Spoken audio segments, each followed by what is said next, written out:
L'horloge ancienne du manoir Belmont marquait 6 heures du matin lorsque Valentina entra dans le grand salon avec le seau d'eau et le chiffon de cire. Le marbre blanc brillait sous le lever du soleil, mais elle savait qu'Augusto exigerait encore plus d'éclat.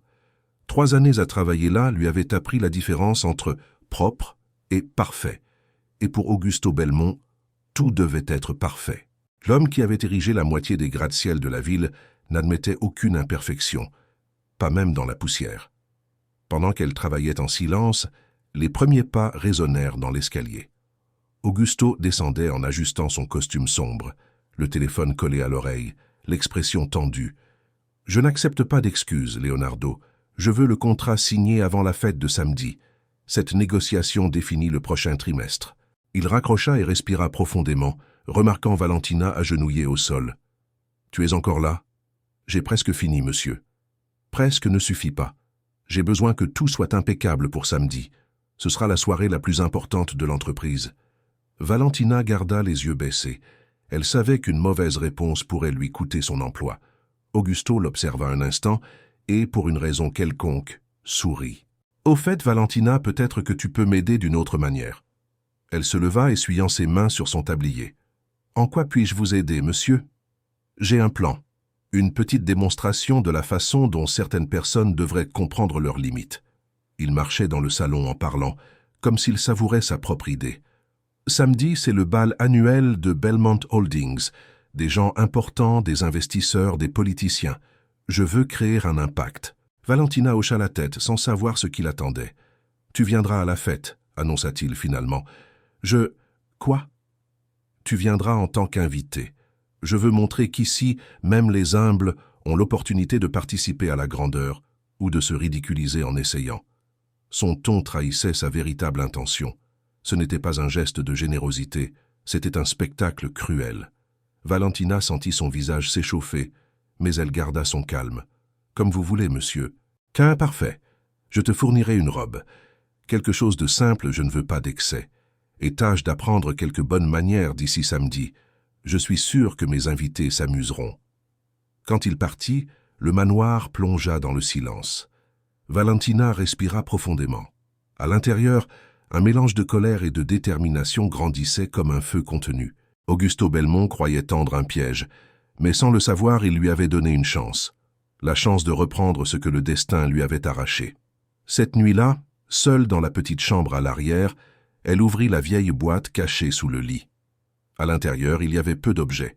Une photo de famille, un collier de perles et une ancienne carte d'identité portant le nom qu'elle avait abandonné depuis des années. Valentina Rossi, directrice de Rossi Textile International. Elle toucha la carte du bout des doigts et sentit les souvenirs de sa vie passée revenir. Les dîners à Paris, les réunions à New York, les applaudissements lors des défilés qu'elle parrainait. Tout avait été détruit quand son père avait misé la fortune familiale dans un investissement risqué et perdu. En quelques mois, l'héritière puissante était devenue une femme sans rien. Elle referma la boîte avec soin. « 3 ans à nettoyer son sol ont suffi, » murmura-t-elle. « Il est temps de nettoyer mon propre nom. » Le lendemain matin, Valentina termina ses tâches habituelles et demanda une permission à la gouvernante. « J'ai quelque chose de personnel à régler. » La femme hocha la tête, distraite. Valentina prit le métro jusqu'au vieux quartier, où les vitrines exposaient des mannequins de luxe et des souvenirs d'un autre temps.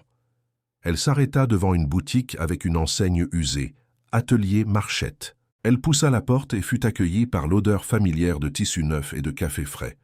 Madonna Mia, Elena, la couturière italienne, laissa tomber son maître ruban en la reconnaissant.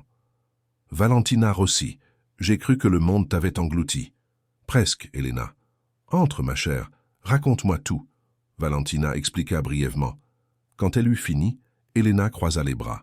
« Alors, il veut t'exhiber comme un jouet exotique devant ses amis riches. »« Plus ou moins. » Elena afficha un sourire déterminé. « Alors nous allons leur offrir un vrai spectacle. » Du fond de l'atelier, elle apporta une robe couverte d'un tissu blanc. « Je l'ai faite pour une cliente qui s'est désistée. Je n'ai jamais réussi à la vendre.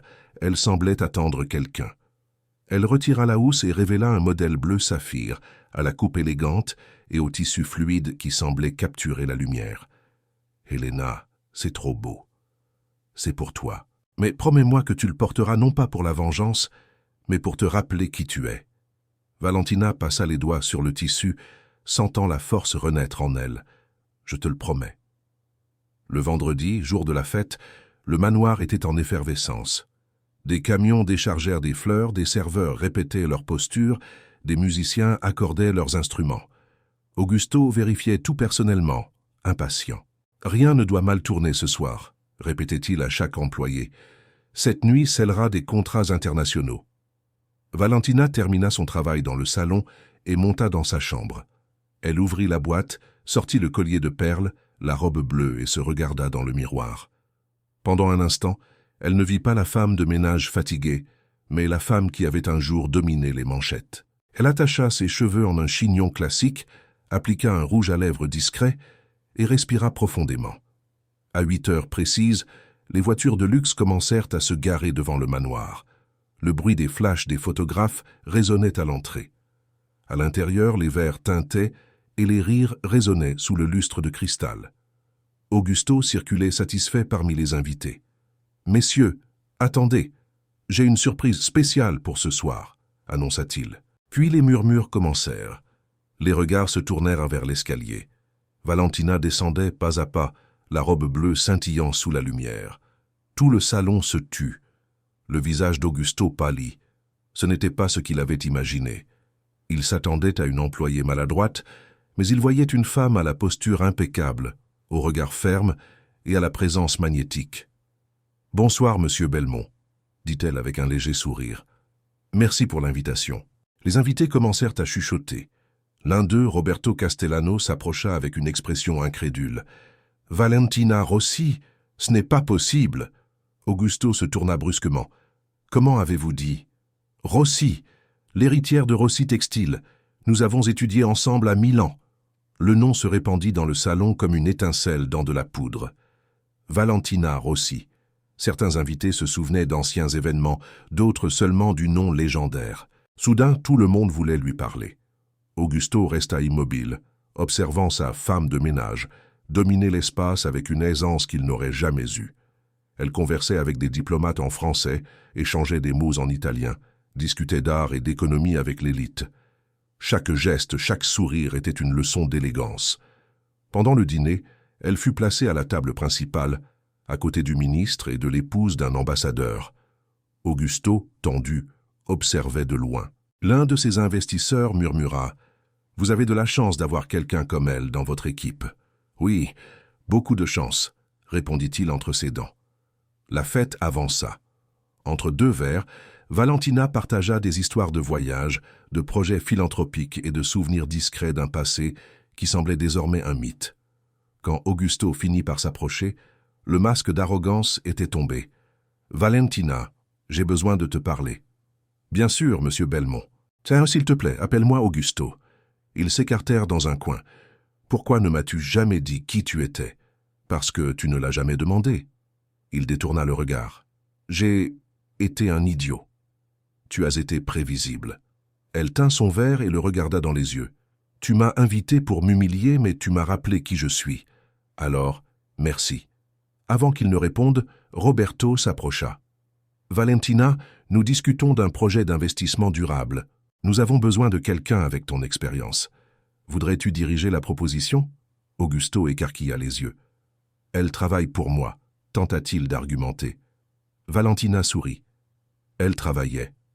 Le rire élégant de Roberto emplit l'air. « Alors c'est officiel, je t'appelle demain, Rossi. » La musique reprit et Valentina marcha jusqu'à la véranda. Dehors, la ville brillait. Augusto s'arrêta derrière elle, hésitant. « Je ne voulais pas que ça finisse comme ça. » Moi non plus. Mais certaines chutes sont nécessaires pour apprendre à voler. Elle descendit les marches sans se retourner. La femme qui quittait le manoir cette nuit-là n'était plus la femme de ménage invisible. C'était Valentina Rossi, et le monde, à nouveau, allait se souvenir de ce nom. Le lendemain matin de la fête, le soleil envahit la cuisine du manoir Belmont, comme s'il se moquait du silence qui y régnait. Valentina se réveilla tôt, mais pour la première fois en 3 ans, elle ne mit pas l'uniforme bleu. Elle prit seulement une petite valise avec quelques vêtements et le collier de perles.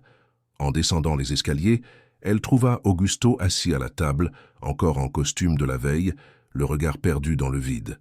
« Tu pars ?» demanda-t-il sans émotion. « Oui.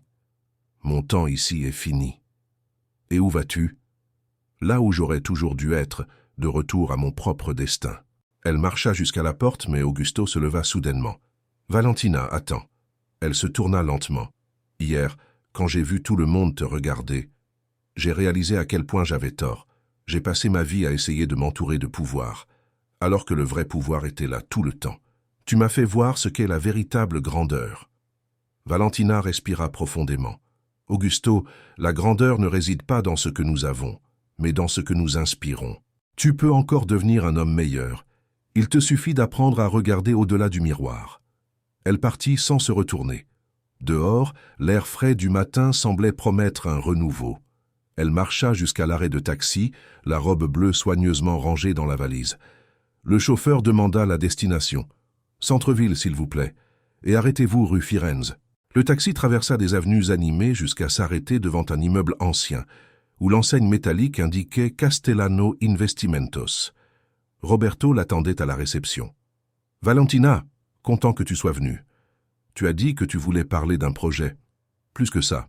Je veux t'offrir un poste de directrice de l'expansion internationale. Nous avons du capital, mais il manque une vision. Et franchement, après ce que j'ai vu hier, personne ne comprend mieux la reconstruction que toi. » Valentina sourit. « C'est tentant, Roberto. Mais avant d'accepter une proposition, je dois comprendre le but derrière. L'argent ne me séduit plus. Alors viens voir le but. » Il l'emmena dans une salle vitrée où un panneau affichait des cartes et des graphiques. « Voici le projet Horizon Vert. Nous prévoyons d'investir dans des logements durables en Amérique du Sud. J'ai besoin de quelqu'un qui sache allier efficacité et humanité, quelqu'un qui transforme les chiffres en impact. » Valentina regarda la carte avec attention. « Combien de familles cela peut-il loger ? 10 000, peut-être plus. Alors ce pourrait être le bon début. » Dans les jours suivants, elle plongea dans le travail. Elle revit des rapports, reformula des plans, mena des vidéoconférences avec des investisseurs européens. Le rythme était intense, mais revigorant. La femme qui avait passé des années à nettoyer les sols dirigeait désormais des équipes, définissait des budgets et reconstruisait son propre nom. Pendant ce temps, Augusto essayait de combler le vide que son absence avait laissé. Les jours passaient lentement. Les couloirs du manoir semblaient en faire écho aux souvenirs. Aucune gouvernante, aussi efficace soit-elle, ne parvenait à éliminer le silence pesant. Il commença à revoir les rapports de l'entreprise et constata que les profits étaient en baisse. Pour la première fois, il admit qu'il avait besoin d'aide. 2 semaines plus tard, il se rendit au bâtiment de Castellano Investimentos. Valentina était en réunion lorsque la réceptionniste annonça « Madame Rossi, Monsieur Belmont est là ». Le nom fit taire la salle. Elle leva les yeux et hocha la tête. « Dites-lui d'entrer. » Augusto apparut avec une expression contenue, sans l'arrogance d'avant. « Nous devons parler. » Valentina congédia ses collègues d'un geste. « Tu as 5 minutes. J'ai perdu 2 gros contrats ce mois-ci. J'ai besoin de conseils. » « Veux-tu mes conseils en tant qu'ancienne employée ou en tant qu'entrepreneuse ? » « En tant que la femme qui m'a prouvé que la dignité est le meilleur investissement. » Elle croisa les bras. « Ton erreur, Augusto, a été de tout construire pour toi-même. Une entreprise qui ne sert pas les gens finit par servir son propre vide. Tu dois changer le but avant de changer les chiffres. » Il hocha la tête, absorbant les mots. « Et si je veux faire ça, m'aiderais-tu » Valentina soupira. « Je ne peux pas le faire pour toi, mais je peux te montrer le chemin. » Dans les mois suivants, ils commencèrent à travailler ensemble discrètement sur un projet pilote, un ensemble de logements durables dans les périphéries de la ville, financé par Roberto. Augusto céda des terrains de l'entreprise. Valentina structura le plan financier et social. Ils firent appel à de jeunes architectes, des ingénieurs fraîchement diplômés, des maires de la communauté pour donner leur avis sur la construction. Le résultat commença à attirer l'attention de la presse. Un jour, une équipe de journalistes apparut sur le chantier. Une reporter demanda « Monsieur Belmont, pourquoi avez-vous décidé d'investir dans des logements populaires après tant d'années de luxe et de gratte-ciel » Augusto regarda Valentina avant de répondre. « Parce que j'ai enfin compris que la hauteur d'un bâtiment ne mesure pas la valeur de ceux qui le construisent. » L'article sortit avec le titre « De l'Empire de Marbre aux Maisons d'Espoir, la transformation d'Augusto Belmont et Valentina Rossi. La réaction fut immédiate. Invitation à des conférences, prix, nouveau contrat. Mais ce qui toucha vraiment Valentina fut la lettre d'une des familles bénéficiaires. Merci de nous avoir donné un foyer digne. Nos enfants croient maintenant qu'ils peuvent aussi rêver grand. Par un après-midi pluvieux, Valentina était seule dans son bureau lorsqu'elle reçut un appel d'Elena. « Bambina, je vous ai vu à la télévision. Tu es célèbre à nouveau. »« Pas célèbre, Elena. Maintenant, je suis utile. » Elena rit. « Et c'est bien mieux. » Quelques jours plus tard, Roberto organisa un événement de remerciement aux investisseurs. La fête eut lieu dans la même salle d'un hôtel luxueux, une coïncidence amère, le même endroit où Augusto avait tenté de l'humilier des mois auparavant. Quand Valentina arriva, tous se tournèrent envers elle. Pas pour la robe élégante, ni pour le nom renaissant, mais pour l'histoire qu'elle représentait. Augusto s'approcha, tenant 2 coupes de champagne. Ironie du destin, n'est-ce pas? Ni ironie, ni destin. Juste conséquence. Tu parles comme si tu avais tout prévu. Je n'ai rien prévu. J'ai juste choisi de ne pas laisser la douleur me définir. Pendant le dîner, Roberto porta un toast. À ce partenariat improbable qui a montré que le succès peut naître même de l'humiliation. Le salon applaudit, et Valentina échangea un regard complice avec Augusto. Plus tard, sur la véranda, il s'approcha à nouveau. « Sais-tu ce que j'ai réalisé, Valentina? La force que tu portes m'a fait repenser tout. J'étais prisonnier de ma propre vanité. Et maintenant? Maintenant, je suis apprenti. Apprenti de quoi? D'humanité. » Valentina sourit. Bon début. Les semaines suivantes apportèrent de nouveaux défis. Le projet international nécessitait des voyages, des négociations et des décisions rapides. Lors d'une réunion à Buenos Aires, Valentina présenta un plan de financement hybride qui impressionna les investisseurs étrangers. L'un d'eux commenta « Madame Rossi, votre modèle d'affaires équilibre profit et but comme je ne l'ai jamais vu. » « Parce que l'un sans l'autre est vide, » répondit-elle. De retour au Brésil, elle trouva Augusto dans le bureau en train de revoir des rapports. « Tu es meilleur à ça que je ne l'ai jamais été, » admit-il. Il ne s'agit pas de rivaliser, Augusto. Il s'agit d'apprendre à servir quelque chose de plus grand. Un soir, seule chez elle, Valentina ouvrit à nouveau la vieille boîte. À l'intérieur, à côté de la photo de ses parents, il y avait maintenant une nouvelle, elle et Augusto remettant les clés des premières maisons du projet. Elle plaça les 2 côte à côte, le passé de gloire et le présent de but, et réalisa qu'elle s'était enfin réconciliée avec les deux. Pour le premier anniversaire du projet, ils organisèrent une cérémonie symbolique au même endroit que la première remise. Des familles entières se réunirent pour célébrer. Des enfants couraient avec des ballons colorés, des musiciens locaux jouaient du violon improvisé. Valentina monta sur la petite scène improvisée et prit le micro. « Il y a quelque temps, je croyais que tomber était la fin.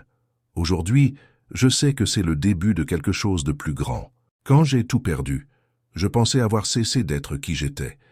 Mais j'ai compris que la dignité ne dépend pas de la fortune, elle dépend du courage. Et le courage, c'est de rester debout, même quand le monde essaie de te mettre à genoux. » Le public applaudit debout. Augusto observait de loin, ému. Après la cérémonie, il s'approcha d'elle. « Valentina, j'ai quelque chose à te montrer. » Il ouvrit un dossier et lui tendit un document.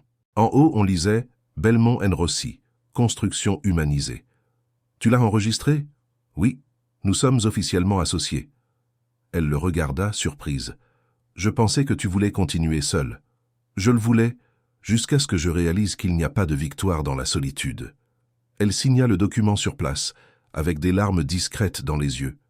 Alors, que ce soit le début de quelque chose qui dure. Des mois plus tard, ils étaient tous les deux à une conférence internationale d'affaires à Paris.